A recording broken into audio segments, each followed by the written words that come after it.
et bienvenue sur notre nouvelle chaîne YouTube Qui les clés de la réussite. On est parti pour une première vidéo de méthodologie. Chaque journée d'un collégien va se structurer autour d'un schéma qui va se répéter. Il suffit donc alors de bien s'organiser pour réussir à bien travailler.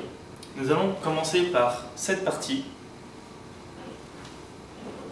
Avant le cours, il est important de bien préparer son cartable. Pour cela, il faut se rappeler de son emploi du temps en regardant chaque matière. En parlant d'emploi du temps, celui-ci doit être imprimé et collé dans la première page de votre agenda. Avant d'aller en cours, vous devez avoir un certain état d'esprit. Vous devez être prêt à travailler. On passe à l'étape numéro 2. Vous devez être prêt à vous investir dans chaque cours pour donner le meilleur de vous-même.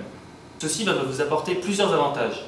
En levant la main, vous allez être remarqué par le professeur comme un élève sérieux, vous allez mieux comprendre le cours et celui-ci va répondre à vos attentes. Pendant le cours, pensez à participer, c'est primordial. Il n'y a pas de questions bêtes, n'ayez pas peur, levez la main. Le professeur est là pour vous aider, pour répondre à vos attentes. Saviez-vous? Les élèves qui participent souvent retiennent le cours 2 fois mieux que les autres. Maintenant, nous allons apprendre à utiliser de façon judicieuse un agenda. Pour cela, il existe la règle des 3 tout. L'agenda est amené en classe tous les jours. En effet, il faut faire attention, car les professeurs nous travaillent régulièrement. Il faut tout noter, que ce soit les exercices ou les leçons. Attention, pas d'impasse.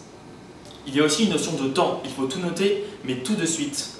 Votre mémoire va vous faire défaut, n'attendez pas.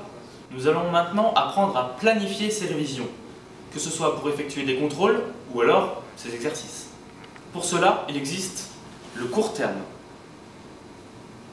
En effet, les leçons et les exercices à réaliser pour le lendemain passent bien sûr en priorité et doivent être effectués le soir même. Maintenant, passons au long terme. Le long terme, c'est-à-dire les travaux qui ont été donnés 1 semaine ou 2 semaines à l'avance, doivent être réalisés judicieusement, et ce, pas au dernier moment.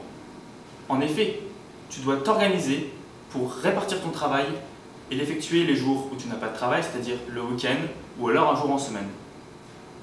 Il est très important de créer une régularité dans votre travail, c'est-à-dire un peu de travail chaque jour pour y être habitué. Nous allons vous proposer un code couleur. Notez en rouge les mots importants, en vert toutes les corrections, au crayon de papier vos exercices et surtout n'hésitez pas à souligner et encadrer pour mettre en valeur ce qui est important. Pour conclure, l'organisation dans votre travail ne doit pas être sous-estimée. C'est quelque chose qui va vous suivre partout et ce dans n'importe quelle filière. C'est très important. Voilà, c'est la fin de cette vidéo. Merci à tous de l'avoir regardé.